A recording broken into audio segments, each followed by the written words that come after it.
Welcome to the second of two bonus episodes recorded live at the Marketile Podcast Studio at the National Association of Convenience Stores NACS Conference in Las Vegas. Our special guest on this episode is Stuart Taylor, Vice President Business Insights and Analytics. Come and go. Let's listen in now.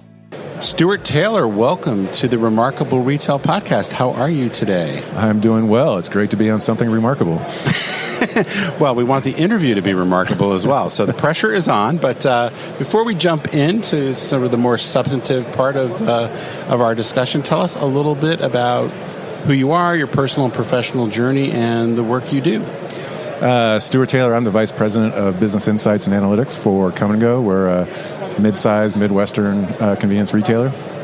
Been there for about 4 years now. Prior to that, a long career at Nielsen and a stop at Kimberly-Clark as well. So I've been in the business analytics field probably my whole career, I'd say. And you got it on the retail side, you got it on the CPG Most of it's been on the CPG side, so actually these 4 years at Come & Go are new for me to focus on retail, and especially convenience retail to this extent. Talk a little bit about kind of that interplay, but for folks that may not know as much about Come & Go, tell us a little bit about the business, kind of the scale, scope, market position, those kinds of things. Come & Go just celebrated its 63rd anniversary of being a privately held retailer. Started in 1959 in Hampton, Iowa. Fourth generation of family in leadership positions. Currently, Tanner Kraus is our CEO today, so he is the fourth generation. And looking to see if they can continue that who the next generations are going to be. It's so interesting, right? Because sometimes generational businesses, by the time you get to the fourth generation, they've kind of, sometimes lost the script, right? Because they weren't there for the first two, but it's really fantastic to hear it continues. Not in this case. I know what you're talking about. And actually, I know some companies that actually, in their bylaws, stop the family in terms of being able to lead the company at a certain point. No need for that at Come & Go. So what would you describe as the formula for success? And then maybe talk a little bit about how what you do helps propel that. Sure. I would say that, as the company is growing, the strategies have changed, but now in the last 15, 20 years, it's been a real focus on making sure that our footprint is young and current and welcoming, but also investing in our people. So we have a place that people want to go, but then we have people that accept you and make you feel welcome when you come to the store. And so I think that's kind of the core of the success. It's led to, we know we have higher per store volumes than our competitors. For our size, we have a higher share of sales than we do share of stores. But it's a continuous challenge, obviously. There's a lot of competitors. It seems like every day there's somebody new opening up. And how many people is part of the organization, like on the front lines? How many are we talking? So we got about 5,000 in total, and about 300 of those are at the support center. So most of it, obviously, is on the front lines. So tell us about innovation at Come & Go, and I'd be, in general, kind of interested to what that process looks like and how you figure out what to work on. But given your role in particular, how do you support, how does customer data, how does analytics support innovation and driving the business day to day? Sort of reflecting on what I said before about, it's kind of hard to stay ahead with new competition coming all the time. We've actually been, the last couple of years, working on something of a transformation and trying to innovate to make sure we are staying ahead and we are staying sustainable for generations to come. So for us, I guess there's no rocket science there. It starts with talking to customers, either current customers or people who are not customers of yours, but we'd like them to be. Trying to find out how they interact with Come & Go, how they interact with our competition, not just in convenience and gas, but when they have a sort of a quick visit need of any sort, food, fill in, it could be gas, could be anything. But so really starting there and trying to figure out what is the landscape, how do various, what do customers are looking for, and how do people compete in that, or companies compete in that area. And so, for us, it's actually redefining how we're thinking about convenience retail, trying to think of, if you redefine convenience from a convenience store that sells candy, tobacco, soda pop, warm grab-and-go food that's been sitting in a warmer all day, into something that actually fulfills multiple needs, can maybe surprise you in terms of the needs that we can fulfill. we can become a different kind of a stop and attract a different kind of a customer as we, again, try to navigate sort of the competitive landscape overall. Is it a challenge? And we were talking about this with another guest. Is it a challenge given the space that you have to try to innovate, within a box where if you take something out, maybe I'm being a little bit too zero-sum about it, but, you take something out, or you want to put something in, you have to take something out, and you're also maybe dealing with kind of the preconceived notion of what a neighborhood convenience store is supposed to be about. Is that a real hurdle, or is that just something to navigate through? It's absolutely a hurdle. We have several formats of stores. The smallest around 3,500 square feet, the largest closer to 6,000 square feet, and actually we just launched a 4,000 square. So the limitations you're talking about are very real. In some ways it makes things easier, but is it a zero-sum game?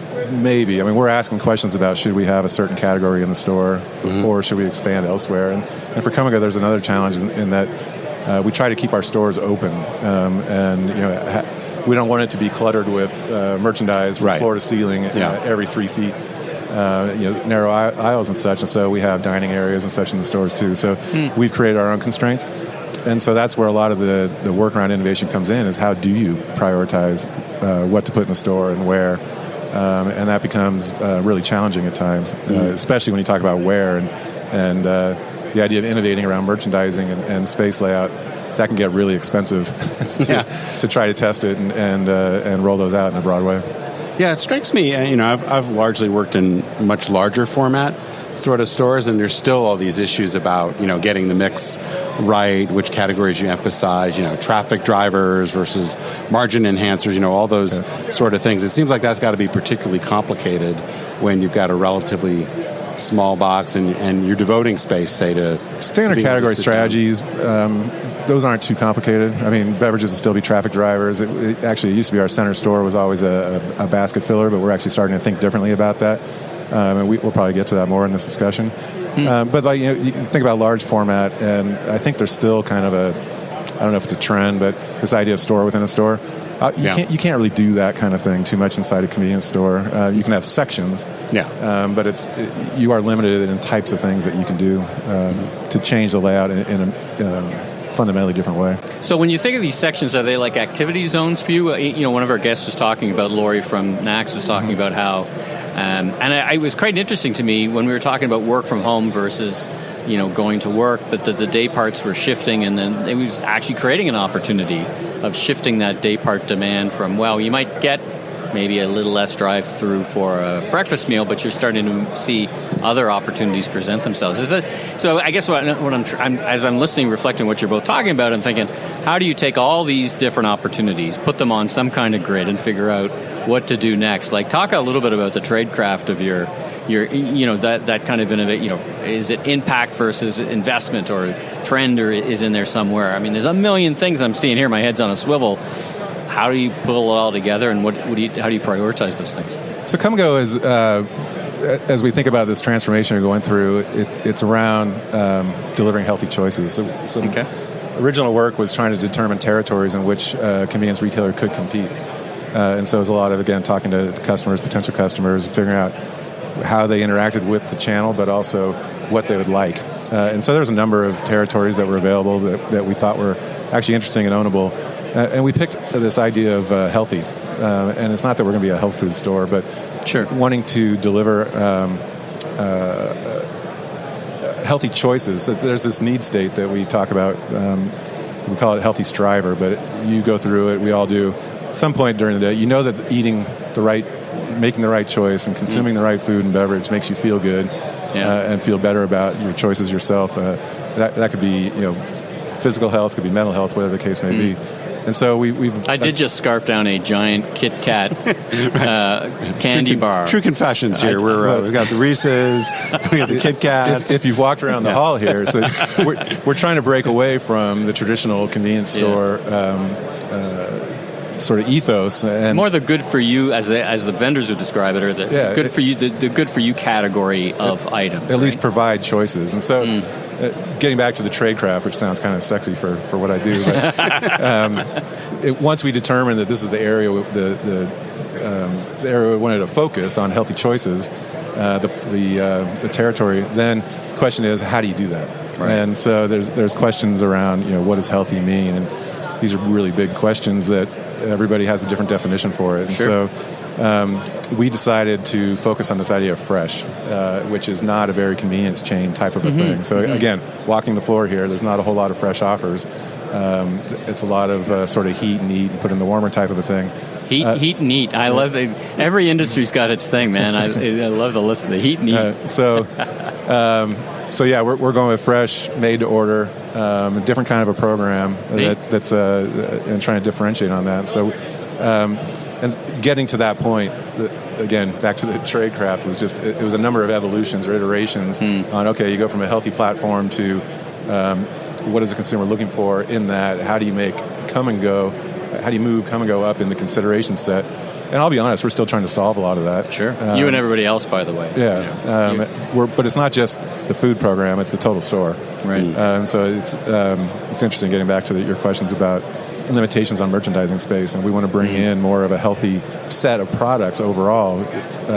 Beverages, we've always sort of been there. We've always had a very complete kind of early adopter approach to our beverage set, so been strong there. Center store made a lot of moves just recently, bringing in kind of, I don't know if I want to call it new categories, but we have set up new sections around healthier, better for you types of foods. Okay. And so that all should be complementary with what we're doing in the kitchen to create, again, kind of a redefining of what a convenience store can be and attract a new type of customer for future sustainable growth.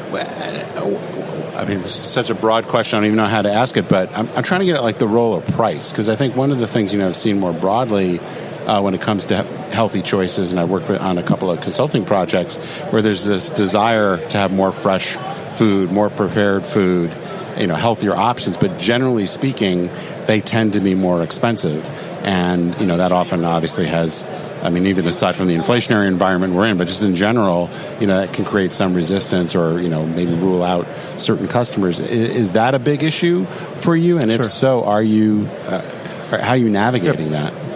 Part of the work that we've done talks about instead of thinking about individual ideas around flavor or health, it's more bundles of what are the bundles benefits that consumers are looking for. And value actually comes out within a lot of those bundles. And so you have to be this, but you also have to meet certain dimensions around value. And value is you said it's very broad. It is a very broad topic.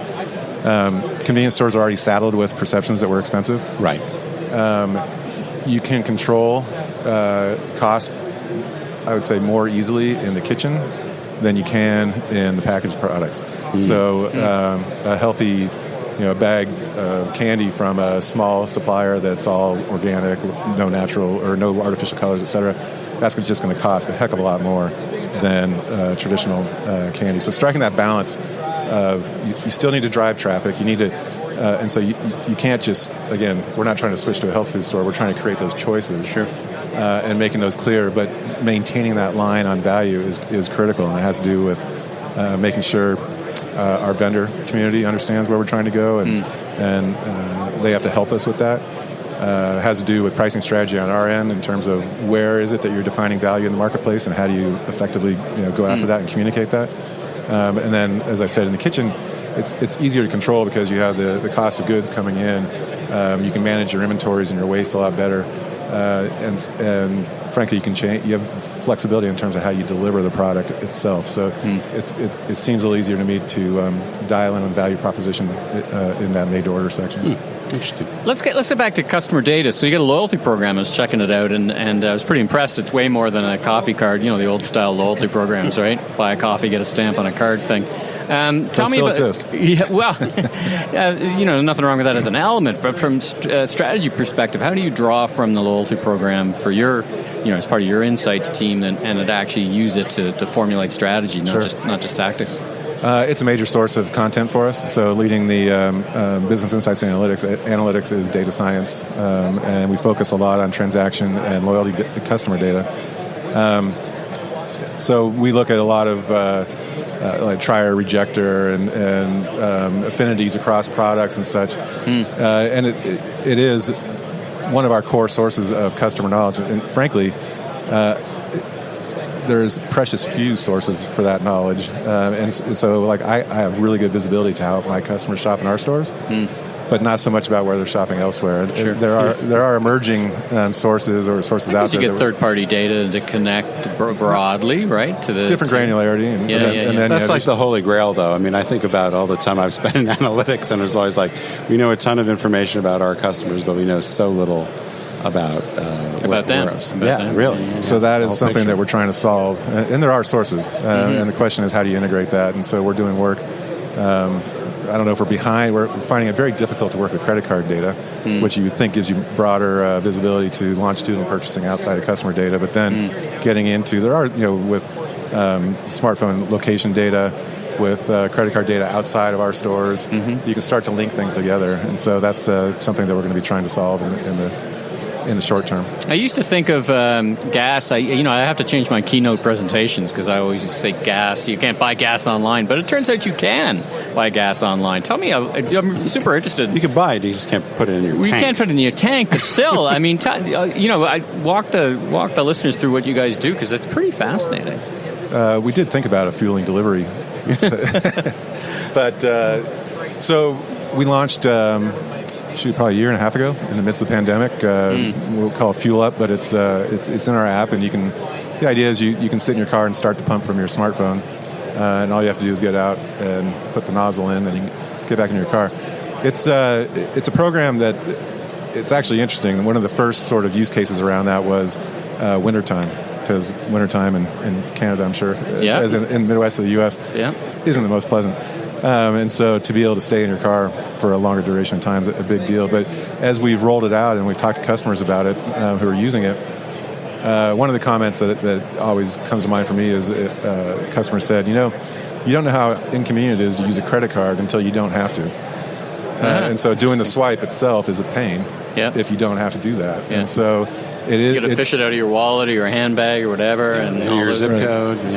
So it is a bit of a game changer in that. Plus, it's secure. It does the authorization for the credit card at the same time, so there's good security there too. Right. So you don't have. There's no risk of the phishing on the credit card. The adoption of it's been a little bit lower than I think we were hoping for. It's still growing, but as people start to use it, though, the repeat rates, the loyalty to it becomes really high. So very sticky. So it's super easy to use, super convenient, and it actually sort of makes you think about this bigger topic of redefining convenience. Well, if a credit card itself is so inconvenient, what other things can we change? And that actually ties back into your question on value, because what is value? And it's not just a low price. It's convenience. It's choice. It's local. It's any number of things. Reducing risk. It's complicated. Yeah, absolutely. A second last question for you, then I'll hand the mic back to Steve. You've got this trove of data from your loyalty program. You're always looking at data. What are the kind of the three nuggets of insight that you and your team are going to sit down with here in 2022? Maybe pick up something on the floor as well and work on for 2023 without giving away the secret sauce. Is there something that really has you intrigued about? Boy, let's go figure this out or see where this takes us. I'm not sure if these are insights, but so one insight I would like to have is to we like wish lists is to actually know exactly how many customers I have and how that number is changing. And that's you can't get that from loyalty data. You can't get that from even credit card data. And it seems such a simple thing, but we have a real focus on as we're going through this transformation and trying to bring a new fresh perspective, healthy choices to the marketplace. Part and parcel of that is bringing in a new customer. And so we know who that customer is. We don't know the extent to which holistically they are acceptors or rejectors of come and go, et cetera. So we need to learn more about, and we'll be focusing acutely on this in 2023, around the acquisition opportunities and where we get content, let's just say, to help identify and manage against that. On the other side, our existing customers, maybe even a bigger opportunity is to drive more frequency. Our loyalty program it doesn't encompass 100% of our customers, and so we need more visibility to the rest. But if I can get one more trip out of every customer, even if I don't know exactly how many customers that is, you could take the rest of the year off, because that'll be a pretty good deal, right? Exactly, and so that's actually our loyalty program. I think one of your questions was how do we create loyalty through it, and we found in our existing program the way it was implemented. Not a lot of levers there, and so we're actually in the process of replatforming and sort of changing the way we think about loyalty and engagement and driving loyalty in a much more effective way. Interesting. So fascinating. So what haven't we talked about that's on your agenda? What's next for you and for the company more broadly? There's a lot.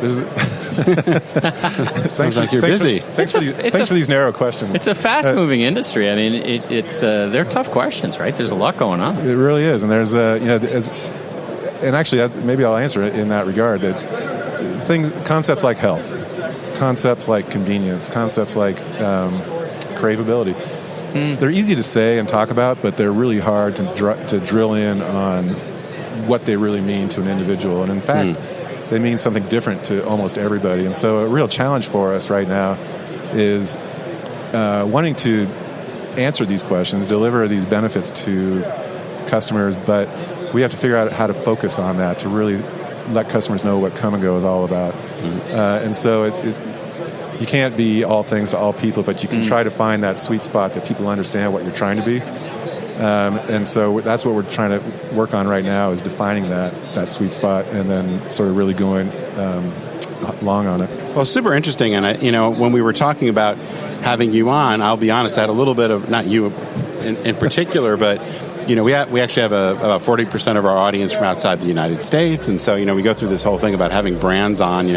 Are the customer is the audience going to be able to relate to that brand? And there's always that concern if it's just a U.S. company or just a regional company or whatever. But I think so much of what you talked about today in terms of leveraging customer insight and making priorities in terms of innovation is really, really applicable to not just the rest of the convenience store industry, but retailers more broadly. So thanks so much for sharing your perspective and coming on the Remarkable Retail Podcast. My pleasure. And I hope you have a good rest of the show. I had a remarkable experience, and you too. Hope you enjoy the show.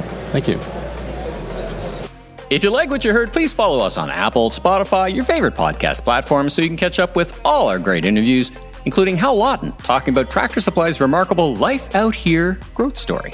New episodes of Season 5, presented by Market Dial, will show up each and every Tuesday. And be sure to tell your friends and colleagues in the retail industry all about us. And I'm Steve Dennis, author of the best-selling book, Remarkable Retail: How to Win and Keep Customers in the Age of Disruption. You can learn more about me, my consulting, and keynote speaking at StephenPDennis.com. And I'm Michael LeBlanc, consumer retail growth consultant, keynote speaker, and producer and host of a series of retail trade podcasts, including this one. You can learn even more about me on LinkedIn, and you can catch up with Steve and I in person at the NRF Big Show in New York, January 16th on the stage, talking about what it takes to be remarkable with Container Store SVP Gretchen Gantz. See you in New York, everyone.